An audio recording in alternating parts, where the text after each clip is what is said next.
Hello hi नमस्कार, स्वागत है आप सभी का मैग्नेट ब्रेव्स पे। मेरा नाम आशीष कपिलेश और आज हम जो डिस्कस करेंगे वो है सब मैकेनिकल प्रॉपर्टीज ऑफ सॉलिड्स। बेटा आपको याद होगा तो आपने टेंशन वगैरह पढ़ा था, है ना? हाँ सर, उसी का थोड़ा एडवांस वर्जन यहां पे आ जाता है। जब आप स्ट्रेस के बारे में समझते हो, जब आप स्ट्रेन के बारे में समझते हो, जब आप इलास्टिसिटी के बारे में समझते हो, तो एनसीईआरटी हाइलाइट्स इसके मैं कवर करवा चुका हूं। तो अगर आपने नहीं देखे तो वो देख लीजिएगा, आपके लिए इंपॉर्टेंट होंगे। बाकी आज की कहानी एमसीक्यूज पे है। जैसे कि आपको पता है एमसीक्यूज की एक पूरी सीरीज है हमारे पास, जिसमें कि मैंने हर एक चैप्टर के एमसीक्यूज आपको सॉल्व करवाए हैं। तो आज हम बात करेंगे मैकेनिकल प्रॉपर्टीज ऑफ सॉलिड्स की, ठीक है? तो भाई फिर से मैं कहूंगा कि न्यूमेरिकल अप्रोचेस यहां पे आ सकती है। तो अगर पेन और पेपर लेके नहीं आए हो तो जल्दी से जाओ, पेन और पेपर लेके आओ, क्योंकि सॉल्व तो आपको ही करने क्वेश्चन, ठीक है? तो चलो भाई शुरू करें क्या कहानी को। All right, so let's get started with the very first question of this amazing session. If a member whose tensile strength is more than 1.5 times the shear strength and is subjected to an axial load up to the failure, then the failure of the member will occur by. भाई एक member है, कोई भी हो सकता है member, मतलब कुछ रॉड वगैरह कुछ होगी यहाँ पे, जिसका टेंसाइल स्ट्रेंथ जो है वो 1.5 टाइम्स ज्यादा है shear स्ट्रेंथ से। इसके ऊपर एक एक्सियल लोड लगाया, जिस तब तक लगाते रहेंगे एक्सियल लोड जब तक उसका फेलियर ना हो जाए। तो पूछ रहा है कि फेलियर किसकी वजह से होगा बेसिकली। क्या वो नॉर्मल स्ट्रेस की वजह से होगा, क्या वो शियर स्ट्रेस की वजह से होगा, क्या वो दोनों की वजह से होगा, या फिर वो किसी की वजह से भी नहीं होगा। तो बेटा जी इसके बारे में थोड़ा सा विचार करते हैं और कहते हैं कि अगर किसी मेंबर के ऊपर एक एक्सियल लोड लगाया जाता है तो जो मैक्सिमम जो शियर स्ट्रेस आता है बेटी वो हाफ होता है मैक्सिमम नॉर्मल स्ट्रेस के, ठीक है?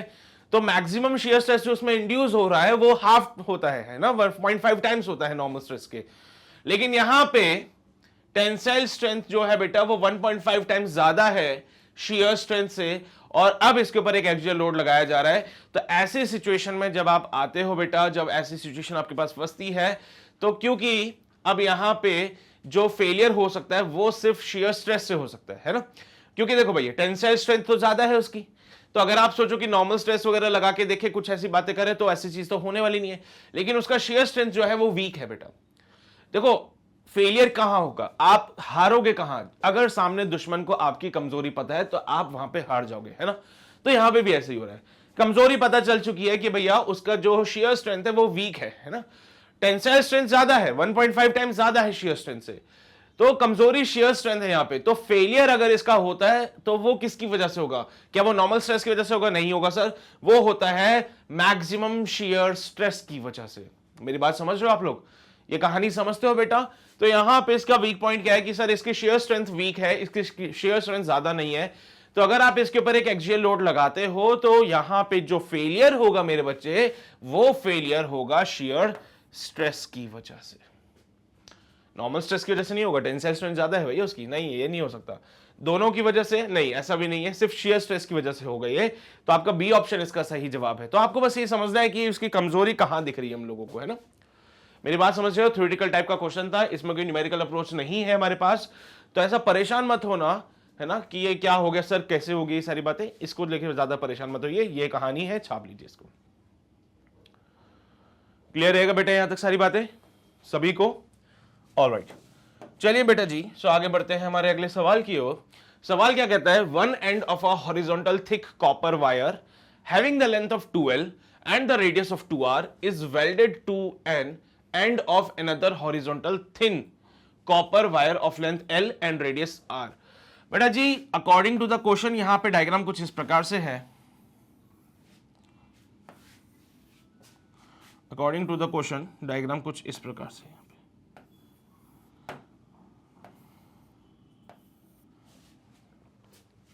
तो बोला गया यहां पे एक कॉपर की वायर है बेटा, जिसका रेडियस इन्होंने डिफाइन किया है 2R और जिसकी लेंथ डिफाइन की गई है 2L,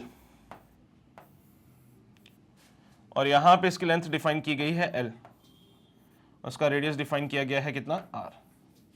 दोनों को आपने जोड़ दिया इसे, ठीक है? यही बोला बेटा, रेडियस 2R है, लेंथ 2L है, इसको वेल्ड किया है to another horizontal copper wire having the length of L and the radius R when the arrangement is stretched by applying the forces at the two end। भाई पूरे arrangement को हम ऐसे stretch कर रहे हैं, इसको ऐसे स्ट्रेच कर रहे हैं पकड़ के। the ratio of the elongation the ratio of the elongation in the thin wire, पतली वाली वायर में जो इलोंगेशन है और जो मोटी वाली वायर में जो इलोंगेशन है, इनका रेशियो आपको बताना है।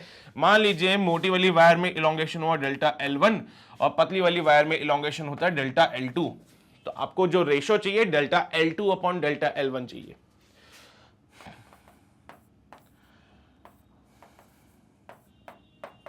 ये रेशियो चाहिए भाई हमें, ठीक है? कर पाओगे ट्राई? देखो जरा विचार करो, फिर हम बताएं कैसे करना है इस क्वेश्चन को सॉल्व। हुआ सॉल्व? चलो भाई मैं बताऊं कैसे सॉल्व करना है इसको। सब इस क्वेश्चन को अगर हम देखें तो हमें पता क्या चलता है कि एक वायर कॉपर की, ये वायर भी कॉपर की, और जब तक मटेरियल सेम है तो शायद उसकी इलास्टिसिटी में कोई फर्क नहीं पड़ता था हमारे पास, उसका यंग्स मॉड्यूलस सेम था। तो यानी कि यहां पे दोनों वायर्स का जो यंग्स मॉड्यूलस है वो सेम है। इसका यंग्स मॉड्यूलस और इस वायर का यंग्स मॉड्यूलस, दोनों का यंग्स मॉड्यूलस सेम है, बिकॉज दोनों की दोनों क्या है, कॉपर वायर है। अच्छा जी ठीक है, दोनों की दोनों कॉपर वायर, दोनों का यंग्स मॉड्यूलस सेम हो गया। अब दोनों की दोनों वायर सीरीज कॉम्बिनेशन में है, यानी कि अगर आप इसको स्ट्रेच करोगे तो through out the wire combination of this wire, अगर आप इसको पकड़ के ऐसे स्ट्रेच करोगे तो through out the combination of this wire जो इलोंगेशन है बेटा, सॉरी जो फोर्स लग रहा है वो कैसा होगा, सेम रहेगा। तो मैंने बोला यहां पे फोर्स भी क्या हो जाएगा, सेम हो जाएगा। तो यानी कि F1 बराबर हो जाएगा F2 के। सिंपल सी अप्रोच थी। तो F1 बराबर हो जाएगा किसके, F2 के। बहुत बढ़िया साहब। तो Y1 बराबर हो जाता है Y2 के, F1 बराबर हो जाता है F2 के। ठीक है, चलो ठीक है। अब अगली बात सुनो, अगली बात सुनो। ये सब तो चलो हो गया, हमें तो इलोंगेशन चाहिए था।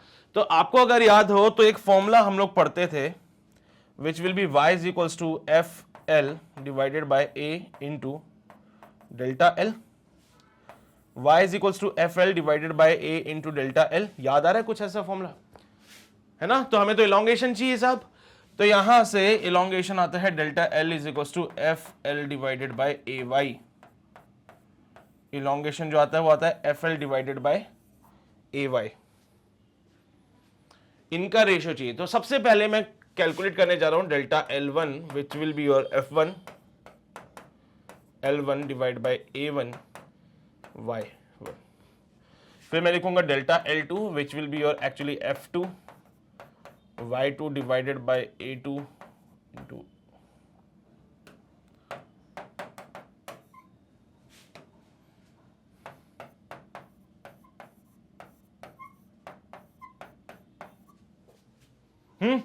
सर फोर्स और वो जो यंग्स मॉड्यूलस है वो सेम रहेंगे, यानी कि अगर मैं इधर इनका रेशियो निकाल भी लूं, ठीक है, अगर मैं यहां से इनका रेशियो निकालूं delta L2 by delta L1 कर दूं, बिकॉज यही तो चाहिए हमें, delta L2 by delta L1।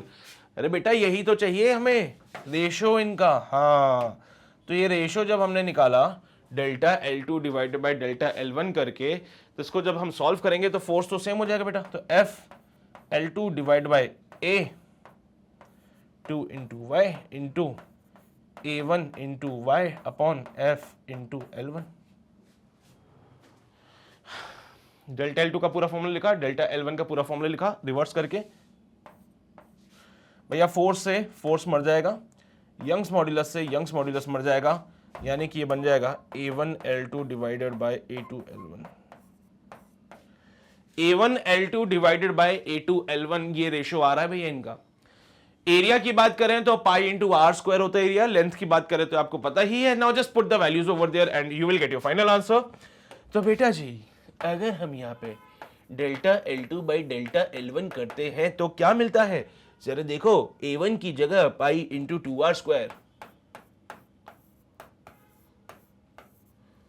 ठीक है। तो A1 की जगह हो गया भैया L2 कितना है, ये रहा सर L, L2 की जगह लिखा L डिवाइडेड बाय L1 की जगह लिखेंगे 2L और यहां पे पाई इंटू आर का स्क्वायर। पाई से पाई मर जाएगा, L से L मर जाएगा, आर से आर मर जाएगा। क्या बात है सर, मजा ही आ गया। 2 का स्क्वायर होता है 4 डिवाइडेड बाय 2, तो यहां पे जो रेशियो आएगा बेटा 2:1 का रेशियो आएगा, ठीक है भाई। 2 का स्क्वायर 4 होता है और अपॉन में 2, 4/2 करोगे तो 2 मिलेगा। तो यहां से जब रेशियो आता है तो वो आता है 2, जो कि ऑप्शन सी में दिखता है। बहुत टफ क्वेश्चन था सर ये, है ना, पसीना आ गया बिल्कुल, सॉल्व करते करते थक गए हम लोग। इतना टफ क्वेश्चन, अरे टफ था क्या? मुझे तो नहीं लगा कि टफ होगा ये, मुझे तो सिंपल सा क्वेश्चन लगा ये। मुझे तो ये लगा कि यार क्या ही करना था इसमें, रेशो ही तो निकालने थे दोनों के क्या करना था बेटा, रेशो ही तो निकालने थे। तो ये डेल्टा L1 ये डेल्टा L2, रेशो निकाला, खत्म कहानी। ये पता होना चाहिए कि भाई सीरीज कॉम्बिनेशन है तो दोनों के अक्रॉस जो फोर्स होगा वो सेम होगा। भैया सीरीज कॉम्बिनेशन है तो दोनों के अक्रॉस जो फोर्स है वो सेम होगा, और दोनों के अक्रॉस यंग्स मॉड्यूलस सेम, क्योंकि दोनों का मटेरियल सेम होता है। समझते हो बात को सभी लोग? कोई शक, कोई समस्या नहीं है तो छाप लो यार जल्दी से, फिर हम आगे बढ़ते हैं हमारे अगले सवाल की ओर। नोट किया? सॉल्व कर लो। हो गया? चलो आगे बढ़ते हैं to the next question. Question क्या कहता है बता, देखो, a cube of sponge rubber with the edge length of 5 centimetre has a force of 2 newton applied horizontally to the top face parallel to an edge while the bottom face is held fixed. भैया cube बना लेते हैं सबसे पहले बढ़िया तरीके से, एक शानदार वाला। तो जैसे ही हमने एक क्यूब बनाया तो क्यूब को देख के हमको ऐसा लगा कि साहब आप जो कह रहे थे उसका तात्पर्य यह है कि इस पे जो फोर्स लगेगा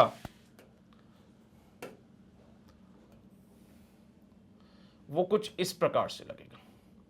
सो 2 न्यूटन का फोर्स यहां लगता है, इसका जो डायमेंशन है वो 5 सेंटीमीटर का ये वाला होगा, 5 सेंटीमीटर का ये वाला होगा।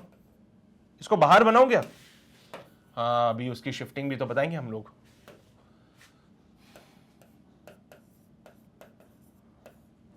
और 5 सेंटीमीटर का इधर से, चलो ठीक है। अब 2 न्यूटन का फोर्स जैसे ही तुम लगाते हो तो क्या होगा, डब्बा आगे खिसकेगा। डब्बा आगे खिसका, ऐसा ऐसा ऐसा गया,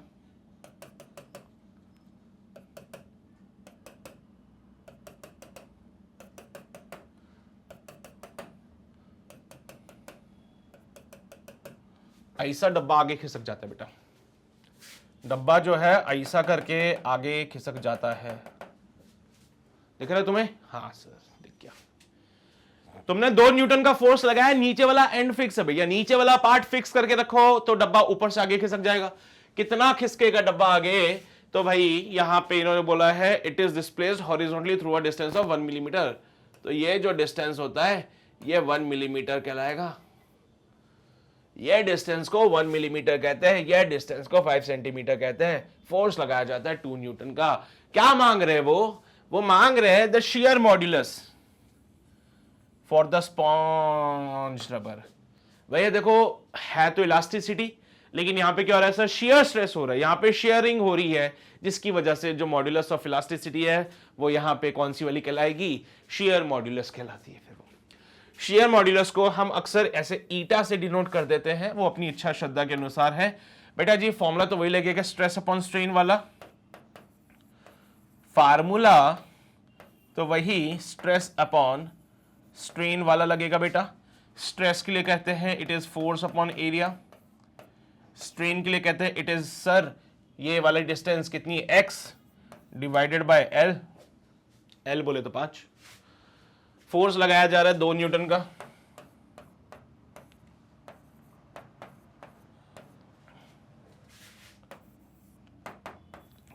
का, फोर्स। एरिया की बात करें तो वो अंदर की तरफ जो एरिया जा रहा है बेटा कितना होगा, 5 इंटू 5 25 सेंटीमीटर स्क्वायर, यानी कि 25 इंटू 10 की पावर माइनस का 4। बेटा सेंटीमीटर को मीटर में कन्वर्ट कर लिया है हम लोगों ने। तो ए लेंथ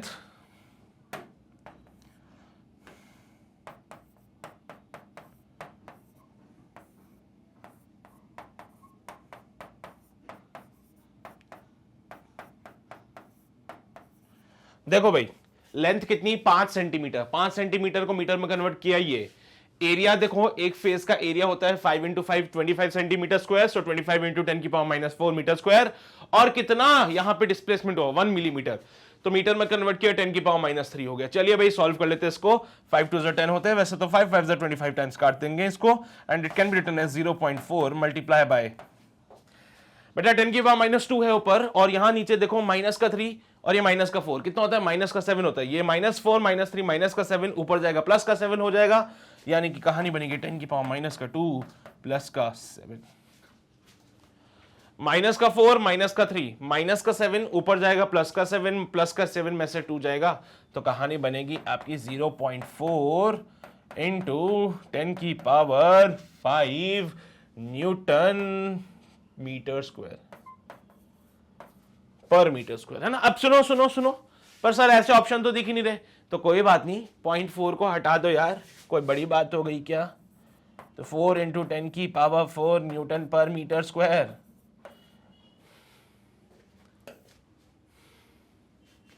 इन लोगों ने शेयर मॉड्यूलस को एस से लिखा है, तो हम भी शेयर मॉड्यूलस को एस से लिख लेते हैं।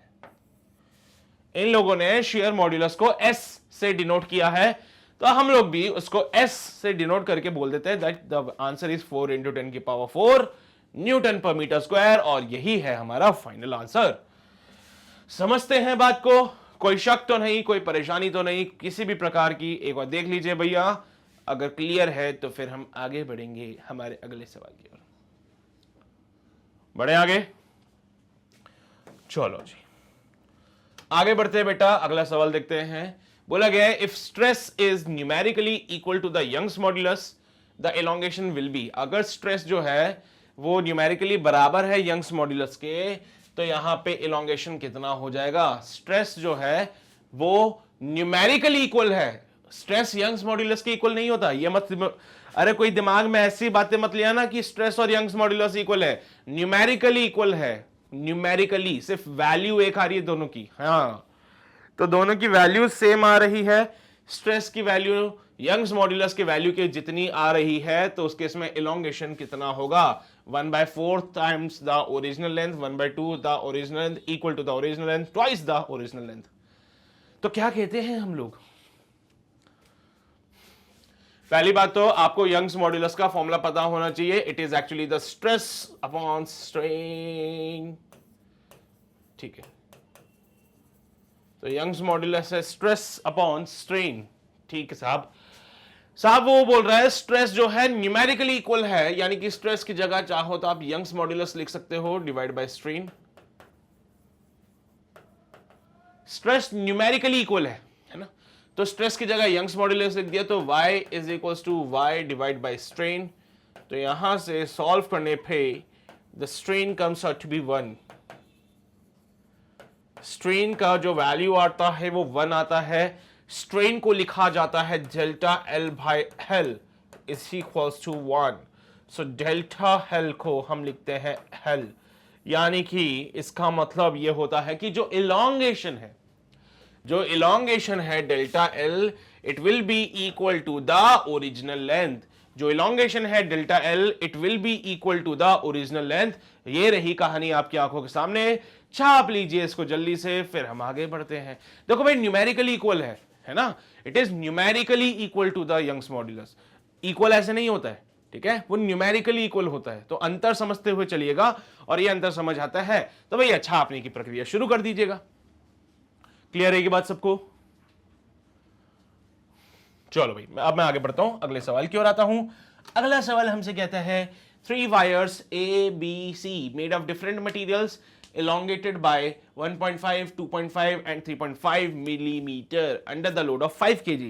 If the diameters of the wires are the same, the most elastic material is that of। बेटा जी 3 वायर है ABC, made of different material, अलग अलग मटीरियल के बने हुए हैं, इलोंगेट किया गया है। ये इनकी इलोंगेशन से बेटा under the load of 5 kg। Now diameter इनके सेम है। मोस्ट इलास्टिक मटेरियल क्या होगा, मैं ये भी कंसीडर कर रहा हूं कि इनिशियली तीनों की वायर की जो लेंथ थी वो सेम थी बेटा।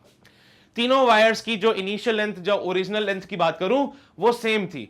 तो 3 वायर्स जिनकी इनिशियल लेंथ जो है वो सेम है, अलग अलग मटेरियल से बनी है, इलोंगेशन दे रखा है under the load of 5 kg। यहां पे इसमें इलोंगेशन हो रही है, डायमीटर सेम है तीनों वायर के। तो मोस्ट इलास्टिक मटेरियल किसका होगा, क्या वो ए का है, क्या बी का है, या सी का है, या फिर सबका ही इलास्टिसिटी बहुत ज्यादा है। इलास्टिसिटी के बारे में कैसे जानेंगे सर, क्योंकि बातें जो है वो लेंथ की हो रही है, और बातें जब लेंथ की होती है तो हम बोलते हैं y is equal to stress upon strain. क्योंकि बातें जो है वो हो रही है लेंथ के लिए, तो हम यंग्स मॉड्यूलस को कंसीडर करते हैं। So the Young's modulus will be stress divided by strain. It's stress divide by strain. ठीक है साहब, ये होता है स्ट्रेस डिवाइडेड बाय स्ट्रेन। ठीक है, ऑलराइट ऑलराइट ऑलराइट।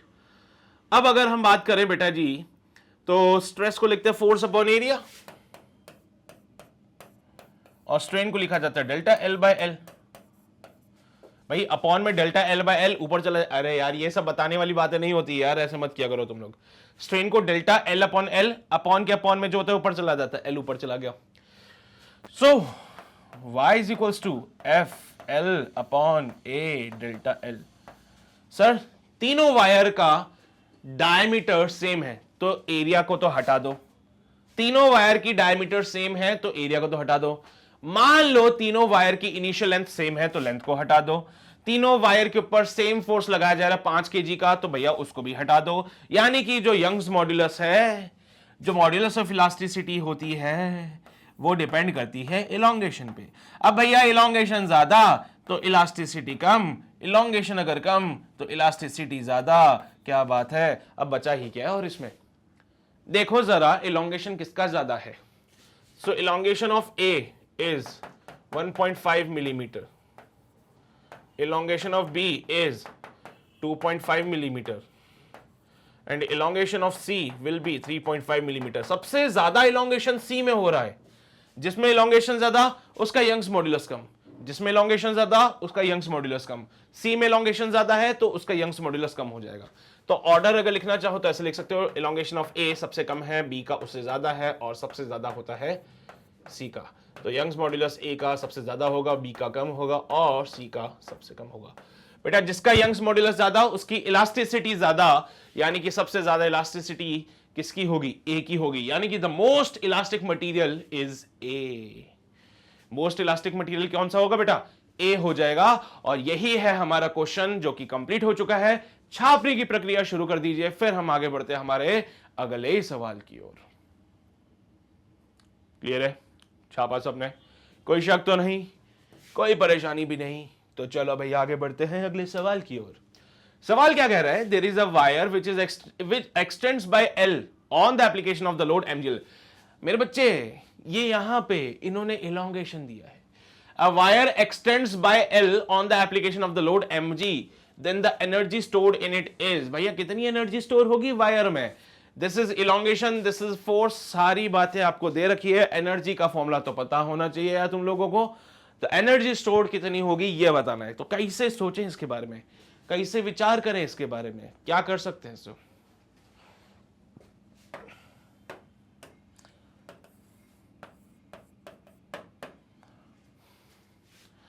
सर अगर हम बात करें एनर्जी स्टोर्ड की, तो energy stored will be half times of the stress into strain into volume। हाँ ये होता है एनर्जी स्टोर का formula, half stress into strain into volume. बेटा जी स्ट्रेस को लिखते हैं फोर्स अपॉन एरिया, तो half into force upon area. बेटा स्ट्रेन को लिखते हैं डेल्टा एल बाय एल, और बेटा वॉल्यूम को लिखते हैं एरिया इंटू लेंथ। ये वॉल्यूम होता है हमारा, एरिया इंटू लेंथ। अगर आप जरा गौर फरमा के देखें यहां पे, तो एरिया से एरिया और लेंथ से लेंथ मर जाएंगे। तो यहां पे जो एनर्जी स्टोर होती है it is actually half into force into delta L. Force कितना लग रहा है mg, और इलोंगेशन कितना हुआ स्मॉल l। तो बेटा जी half into mg into l, यानी कि सिंप्लीफाई करके mgl डिवाइडेड बाई 2 लिख सकते हैं आप लोग। तो यहां पे जो एनर्जी स्टोर होगी इट इज mgl बाई 2, जो कि बी ऑप्शन में मिलता है, और यही है हमारा फाइनल जवाब फॉर दिस क्वेश्चन। तो छापने की प्रक्रिया फिर से शुरू की जाए और ये सारे बातें लिख ली जाए, फिर हम आगे बढ़े हमारे अगले सवाल की ओर। हो गया, नोट किया सबने? चलो भाई अगला सवाल क्या कहता है, A wire of length L and the radius R is clamped rigidly at one end. When the other end of the wire is pulled by a force of F, its length increases by X. Another wire of the same material of length 2L and the radius 2R is pulled by a force of 2F. बेटा वो same force है, अगर आपको यहाँ पे confusion हो रहा है, तो ये कैपिटल F है तो यहाँ पे भी कैपिटल F ही रहेगा. The increase in its length will be, भैया सेम फोर्स है, बस यहाँ पे डबल है, तो मेक इट श्योर कि यहाँ पे it is something like 2 times of the force F. तो यहाँ पे फोर्स अगर F लगाया जा रहा है तो यहाँ पे फोर्स 2F हो जाएगा. यहाँ पे रेडियस R था, यहाँ पे रेडियस 2R है, यहाँ पे लेंथ L है, तो यहाँ पे लेंथ 2L है. पहले वाले केस में इलोंगेशन अगर X हुआ है तो दूसरे वाले केस में इलोंगेशन कितना होगा ये आपको बताना है. क्या ये बता सकते हो बेटा? ट्राई करना चाहोगे? एक बार ट्राई करो, देखो भाई क्या आंसर आ रहा है. यार देखो भाई, पहले वाले केस को तो मैं सॉल्व कर लेता हूं. फॉर वायर 1 है ना, फॉर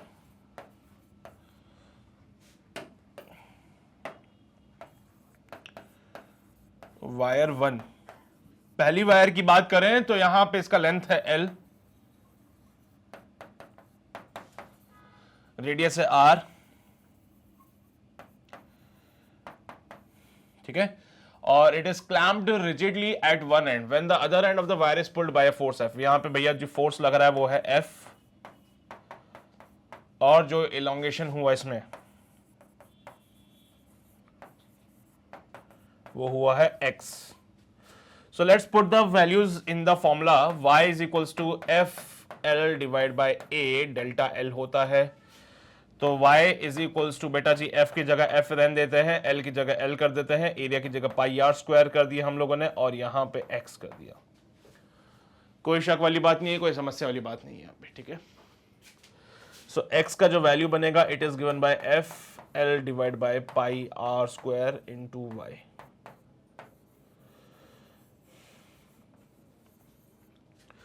X का वैल्यू बनता है FL divide by pi R square into Y. अब हम सेकंड वाली वायर के लिए बात करते हैं, ठीक है. सेकंड वाली वायर की बात करेंगे तो फॉर वायर सेकंड,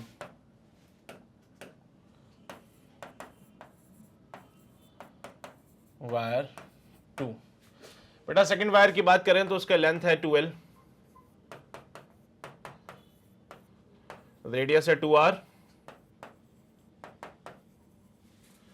ठीक है. फोर्स जो ये एक्सपीरियंस कर रहा है ये है 2 टाइम्स ऑफ F. ये सारी बातें क्वेश्चन में दे रखी है बेटा. अब इसका इलोंगेशन की बात करें तो इलोंगेशन हमें फाइंड करना है इसका X डैश, जो कि मुझे फाइंड करना है. सो इसके लिए भी same formula, y equals to FL divide by A times of delta L. So material same है बेटा, मटेरियल सेम है, इसलिए दोनों के यंग्स मॉड्यूलस को मैं सेम कर रहा हूं बेटा. दोनों का यंग्स मॉड्यूलस देखो मैंने y लिया है because they have the same material. Force की बात करें तो फोर्स लग रहा है सब 2F, लेंथ की बात करें तो सब 2L लेंथ है, एरिया की बात करें तो सब पाई इंटू 2R का whole square is the area, और यहां पे डेल्टा L की जगह X डैश, ठीक है. X डैश का वैल्यू हमें फाइंड करना है, सो X dash will be 4 times of FL divided by 4 times of pi R square into Y. बेटा देख 2 2 जा 4 होते हैं तो 4 times of FL, बेटा 2R का स्क्वायर तो यानी कि 4R स्क्वायर हो जाएगा, तो 4 pi R square into Y. 4 से 4 मर जाएगा और X डैश आपका जो बनेगा वो बनेगा FL divided by pi R square into Y, जो कि अगेन X के बराबर होता है. सो X डैश कितना मिल रहा है बेटा आपको? FL upon pi R square into Y, जो कि अगेन X के बराबर है. यानी कि जो सेकंड वाली वायर में इलोंगेशन आ रहा है वो उतना ही है जितना पहली वाली वायर में था, यानी कि कितना? X के जितना. तो option A is absolutely correct for this question बेटा, और यहीं पे क्वेश्चन समाप्त होता है. इसको जल्दी से नोट कर लीजिए, फिर आगे बढ़ते हैं हमारे नेक्स्ट क्वेश्चन की ओर. किया नोट सबने? समझते हो ना तुम लोग बात को? कोई टफ नहीं है, कोई रॉकेट साइंस नहीं है बेटा इन सब चीजों में. बेटा सवाल क्या कह रहा है? एक स्टील वायर जो कि 2 मिलीमीटर डायमीटर की है, it is stressed by applying a force of 72 Newton. Stress in the wire will be. बेटा कितना स्ट्रेस डेवलप होगा यहां पे? कितना स्ट्रेस यहां डेवलप हो जाएगा? तो साहब the stress is given by force upon area. Stress जो होगा वो कितना हो जाएगा, फोर्स अपॉन एरिया हो जाएगा सर। अच्छा, फोर्स कितना है यहाँ पे 72 न्यूटन का, लगा दो 72 न्यूटन का। एरिया की बात करें तो पाई इंटू आर स्क्वायर होता है सर ये, तो ये बन जाएगा 72 डिवाइडेड बाय पाई इंटू, बेटा रेडियस की अगर मैं बात करूं तो यहां पे ये डायमीटर है, 2 मिलीमीटर इज द डायमीटर, तो डायमीटर अगर 2 मिलीमीटर है तो रेडियस तो 1 मिलीमीटर हो जाएगा, है ना।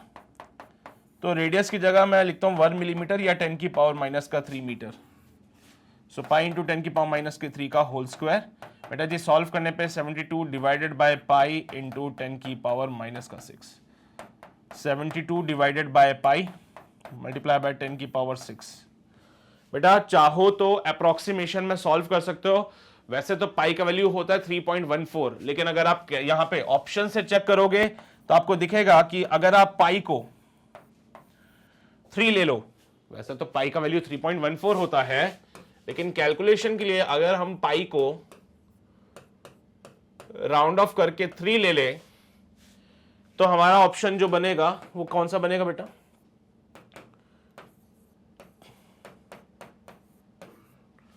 (24 इंटू 10 की पावर 6, बेटा 10 से मल्टीप्लाई किया, 10 से डिवाइड किया, इट विल बी 2.4 इंटू 10 की पावर 7 न्यूटन पर मीटर स्क्वायर। सो 2.4 इंटू 10 की पावर 7, आई थिंक एक ही ऑप्शन है ऐसा 2.29 वाला।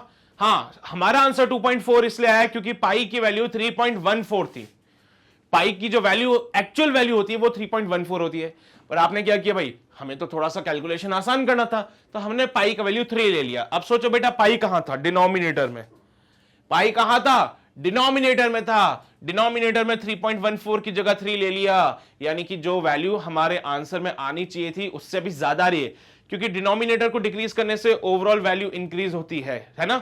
तो डिनोमिनेटर में 3.14 की जगह 3 ले लिया, यानी कि वैल्यू को डिक्रीज किया तो ओवरऑल आंसर बढ़ गया, तो ओवरऑल आंसर अपना 2.4 आ रहा है, जो कि एक्चुअल वाले आंसर से थोड़ा सा ज्यादा होता है। फिर तो अगर आप पाई की जगह 3.14 पुट करते हो, सॉल्व करते हो, तो you will get this answer बेटा 2.29। बाकी क्या है ना, मैंने ऑप्शंस में गैप देख लिया, यहाँ पे ऑप्शंस में गैप दिखने की वजह से मैंने सोचा कि कैलकुलेशन को आसान कर लिया जाए, 3.14 की जगह 3 कर दिया जाए। ये काम आप तभी करोगे जब सामने वाले को आपके सॉल्यूशन से कोई मतलब नहीं होगा, यानी कि जब हम एमसीक्यूज की बात करें जहां पे आपको अपने आंसर्स एग्जामिनर को नहीं दिखाने हैं। लेकिन मान लीजिए बेटा कोई ऐसा क्वेश्चन आ जाए जिसमें आपको पूरा सॉल्व करके दिखाना है एग्जामिनर को, वहां पे ऐसे काम मत करना, क्योंकि एग्जामिनर नाराज हो जाता है ऐसी बातों से, ठीक है। तो कहीं पे भी अगर ऐसी सिचुएशन होती है जिसमें कि आपको बेटा उसको सॉल्व करना पड़े, तो ध्यान रखिए एग्जामिनर नाराज हो जाता है ऐसे कामों से, उसको मत बताना कि आप ऐसे मक्कारी करते हो कभी कभार। ये हमारी आपसी मामले बातें हैं बेटा, जैसे कि हम अपने क्वेश्चन के कैलकुलेशन को ईजी करते हैं बस, ठीक है। तो एग्जामिनर को तो पूरे कंप्लीट सॉल्यूशन से ही होते हैं, तो उसके हिसाब से आप लोग ध्यान रखिए थोड़ा सा, राइट। बाकी हमारा क्वेश्चन कंप्लीट हो चुका है, सब लोग नोट कर लीजिए, फिर हम आगे बढ़ते हैं अगले सवाल की ओर। किया नोट सबने?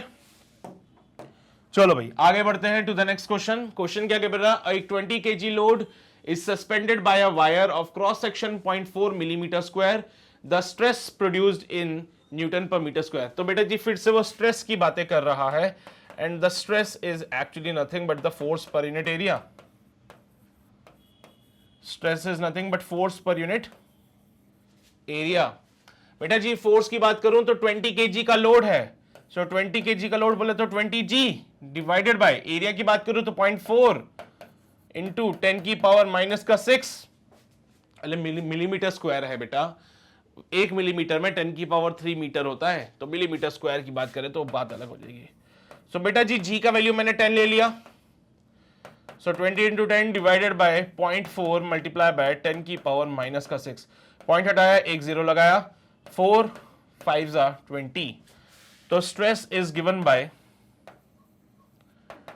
5 इंटू 10 की पावर 8 न्यूटन पर मीटर स्क्वायर। बेटा 5 इंटू 10 की पावर 8 कहां दिख रहा है सर? 5 इंटू 10 की पावर 8 यहां दिख रहा है सर। आपके आंसर में और इसके आंसर में वेरिएशन आ रहा है क्योंकि हमने जी का जो वैल्यू है वो 10 मीटर पर सेकेंड स्क्वायर ले लिया है, और यहां पे इन लोगों ने जो कंसीडर किया है जी को वो किया है 9.8 मीटर पर सेकेंड स्क्वायर।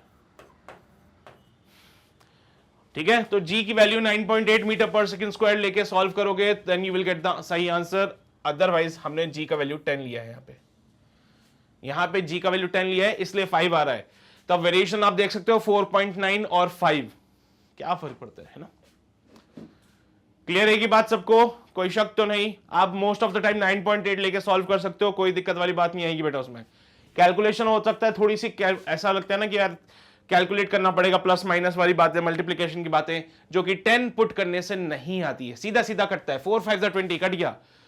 अदरवाइज क्या होता है, आप यहां पे इसको सॉल्व करते हो 9.8 आएगा, फिर 4 से काटोगे 4.9 आएगा, फिर वो फर्दर चीजों को काटोगे, बहुत लंबा प्रोसेस हो जाता है बेटा उसमें, फिर वो है ना, बड़ा लंबा प्रोसेस होता है। तो मतलब यहां तो चलो ये तो छोटा सा क्वेश्चन था, और छोटे सा क्वेश्चन था तो कैलकुलेशन भी छोटी सी होगी, लेकिन कल को अगर कोई बड़े क्वेश्चन आ जाते हैं तो वहां पे फिर 9.8 लेकर आप सॉल्व करोगे तो थोड़ा लेंथी कैलकुलेशन हो जाती है बस। पर फिर भी एग्जामिनर को जो पसंद है हमें वही काम करना है ना, हम दूसरे कामों में नहीं जाएंगे। चलिए बेटा जी आगे बढ़ते हैं, अगला सवाल देखते हैं। The length of the wire under stress changes by 0.01%, the strain produced is. भैया length of the wire under stress changes by 0.01%, तो बेटा जी this is called percentage change in length, percentage change in length. कितनी दे रखी है बेटा, 0.01%। Percentage change in length को लिखते हैं delta L by L into 100, should be हो 0.01। सो डेल्टा एल बाय एल कितना हो जाएगा बेटा, 0.01 divided by 100। Percentage change in length का फॉर्मूला होता है बेटा change in length upon initial length into 100, जो कि कितना है 0.01 है। So change in length upon length will be 0.01 upon 100, ये बनता है बेटा 10 की पावर माइनस का 4। क्या बनता है वो, 10 की पावर माइनस का 4। अब इन्होंने क्या पूछा है, द स्ट्रेन प्रोड्यूस। बेटा स्ट्रेन क्या होता है, स्ट्रेन क्या होता है, स्ट्रेन सर वही तो है डेल्टा एल बाय एल। हाँ स्ट्रेन होता है delta L by L. Strain क्या होता है, डेल्टा एल बाय एल। तो देख बेटा ये डेल्टा एल बाय एल की वैल्यू कितनी है, 10 की पावर माइनस का 4, यही है हमारा strain. Delta L by L कितना, 10 की पावर माइनस का 4, यही तो है strain. Delta L by L क्या, 10 की पावर माइनस का 4, यही तो है स्ट्रेन। क्लियर है ये बात सबको, पक्का। चलिए भाई to the next question. Question क्या कह रहा है, the length of the wire is 4 metre, its length is increased by 2 millimetre when a force act on it, the strain is. बेटा यहां पे length of the wire 4 metre की है और इसकी लेंथ इंक्रीज होती है by 2 millimetre when a force act on it, then the strain is. बेटा स्ट्रेन जो डेवलप होगा वो कितना होगा ये आपको बताना है, जो स्ट्रेन यहां डेवलप होगा वो कितना होगा ये आपको बताना है।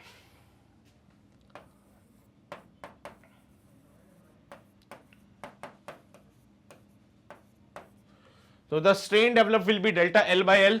बेटा change in length will be 2 millimetre, millimetre को मीटर में कन्वर्ट किया और यहां पे इनिशियल लेंथ थी बेटा 4 मीटर की। सॉल्व करने पे it comes out be 0.5 into 10 की पावर माइनस का 3 मीटर है। स्ट्रेन पूछा ना तो यूनिट तो होगी नहीं, 0.5 इंटू 10 की पावर माइनस 3, जो कि डायरेक्टली मुझे ऑप्शन ए में मिलता है, और ये हमारा खत्म सवाल है। हलवा सा सवाल था ये तो सब, बिल्कुल स्ट्रेन पूछ रहे हैं सर। चलो भाई ठीक है, कोई बात नहीं यार, आगे बढ़ते हैं, अगला सवाल देखते बेटा। The stress required to double the length of a wire of Young's modulus E. एक वायर है जिसका यंग्स मॉड्यूलस ई है, तो उस वायर की लेंथ को डबल करने के लिए, उस वायर की लेंथ को डबल करने के लिए कितने स्ट्रेस की रिक्वायरमेंट होगी ये आपको बताना है बेटा। एक वायर है बेटा हमारे पास जिसका यंग्स मॉड्यूलस ई है, इस वायर की लेंथ को डबल करने के लिए कितने स्ट्रेस की रिक्वायरमेंट होगी ये आपको बताना पड़ेगा। तो चलिए भाई सोचना शुरू कर दीजिए जल्दी से, देखो क्या आंसर बनता है इसका।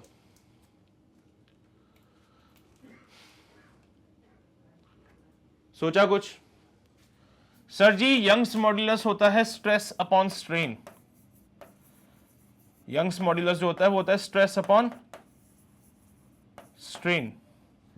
y की अगर मैं बात करूं, स्ट्रेस होता है फोर्स अपॉन एरिया, चलो वो तो मुझे कैलकुलेट करना ही है।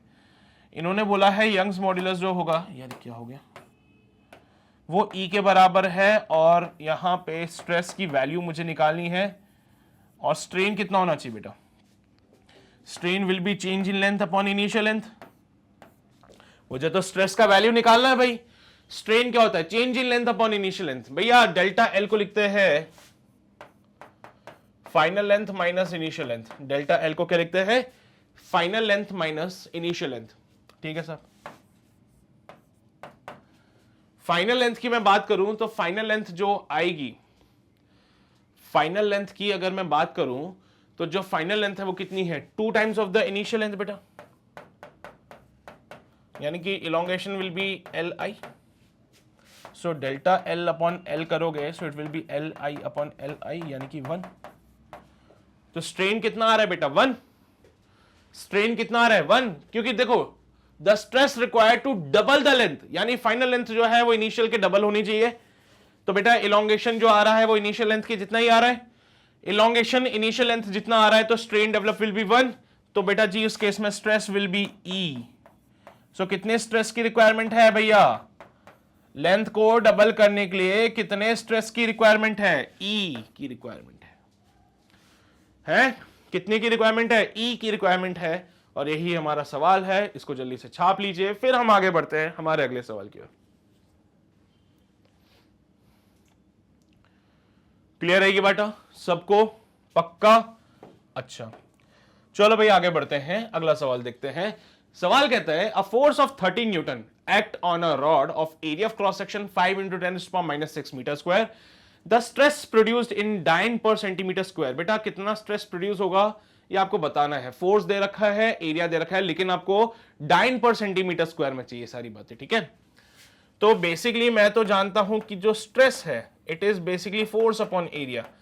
पर मैं पता है क्या सोच रहा हूं कि क्यों ना पहले मैं इन सबको सीजीएस में कन्वर्ट कर लूं। जैसे फोर्स इन्होंने बोला है मुझे 13 न्यूटन का, तो भैया मैं पहले इसको डाइन में कन्वर्ट कर लूं, है ना? मैं पहले इसको डाइन में कन्वर्ट करूं। अच्छा 1 न्यूटन में 10 की पावर 5 होता है, सो 30 × 10 की पावर 5 डाइन।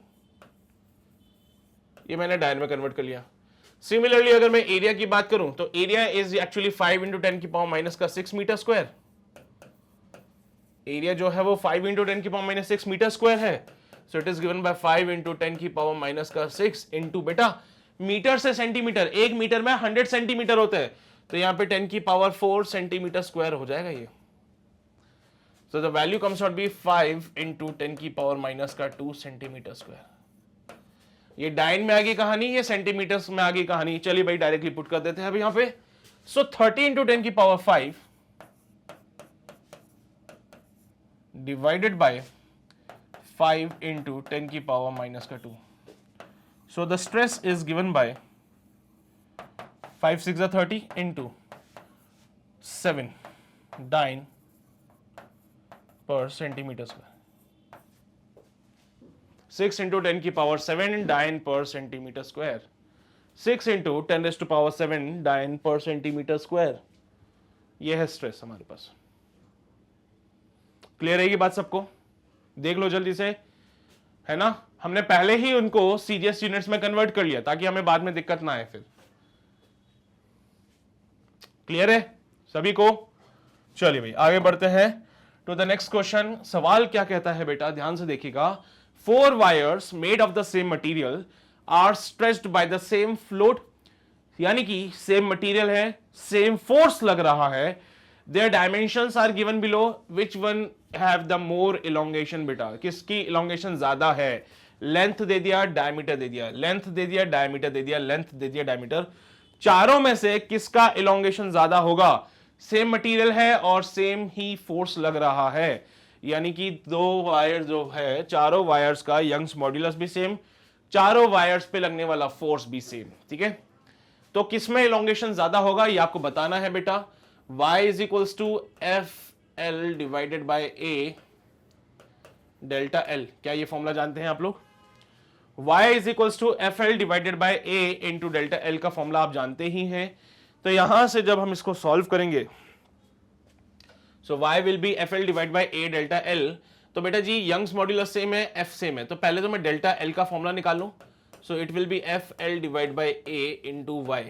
साहब फोर्स को हटा दो, यंग्स मॉड्यूलस को हटा दो, तो ये हो जाएगा L बाय A। तो आपको तो बस चेक करना है किसका L बाय A का रेशियो ज्यादा है।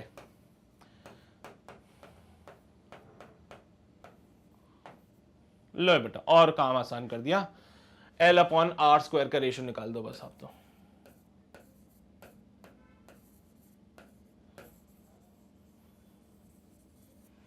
सॉल्व करना शुरू करते हैं। सबसे पहली वाली वायर के लिए डेल्टा एल ए, पहली वाली वायर के लिए सॉल्व किया बेटा, ए ऑप्शन के लिए, so elongation delta L A, it will be your L upon 1, L बोले तो 1 मीटर का, आर स्क्वायर बोले तो सर यहां पे 0.5 का स्क्वायर, यानी कि 1/2 का स्क्वायर, 1/4 मिलीमीटर स्क्वायर।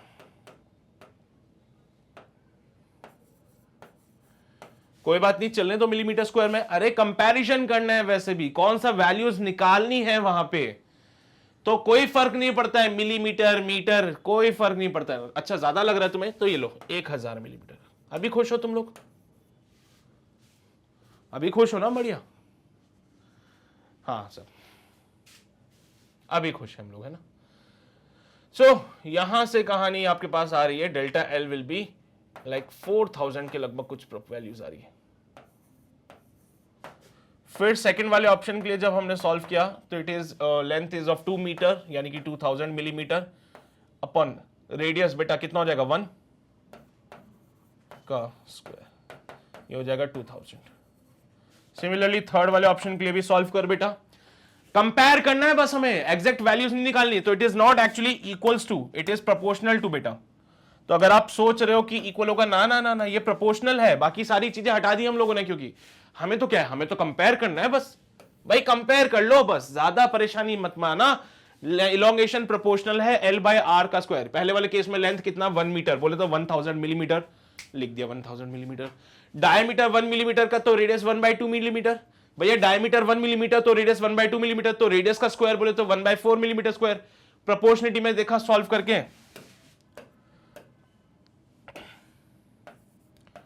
प्रोपोर्शनिटी में देखा सॉल्व करके तो पता चला साहब 2000 के प्रोपोर्शनल आ रही है। सिमिलरली यहां पे देख बेटा, लेंथ कितनी 3 मिलीमीटर, बोले तो 3000 डिवाइडेड बाय डायमीटर 1/3/2 1.5, सो ये 9/4 मिलीमीटर स्क्वायर हो जाएगा। यानी कि प्रोपोर्शनिटी में देखें तो 1000 से ये खत्म हो जाएगा और ये 3 टाइम्स चला जाएगा। Basically that will be 4000 divide by 3, so it will be like 3 1 जा 3, 3 3 जा 9, 3 3 जा 9, 3 3 जा 9। ठीक है, सिमिलरली फोर्थ वाले के लिए भी सॉल्व करते हैं। सो delta L for the D, proportional बेटा, लेंथ है 0.5 मीटर, 500 मिलीमीटर डिवाइडेड बाय बेटा डायमीटर इसका 0.5 मिलीमीटर है, तो 0.5 डिवाइडेड बाय 2 करना पड़ेगा। So basically that comes out be 1/4, तो 1/16 का हो जाएगा ये मिलीमीटर स्क्वायर। तो प्रोपोर्शनल में 16 5 जा 80 और यहाँ पे 20। अब तुम खुद ही देख लो भैया किस वाले में इलोंगेशन ज्यादा हो रहा है। ए में हो रहा है 4000, बी में हो रहा है 2000, सी में हो रहा है 1333.33 और डी में हो रहा है कितना बेटा 800। तो मेरे हिसाब से तो डी वाला ऑप्शन सही होना चाहिए। इसमें सबसे ज्यादा इलोंगेशन देखने को मिल रहा है मुझे। लेंथ 500, 0.5 इंटू 1500 होता बेटा, डायमीटर 0.5 है तो रेडियस 0.5/2, 0.5 डिवाइडेड बाय 2 यानी कि 1/4 का स्क्वायर। सॉल्व किया 8000 बन रहा है बेटा। ये तो यहां सॉल्व करा तो ये बन रहा है कुछ 3 1 जा 3, यहां आएगा 10, 3 3 जा 9, यहां आएगा 10, 3 3 जा 9, 3 3 जा 9, 0.33 चलता जाएगा।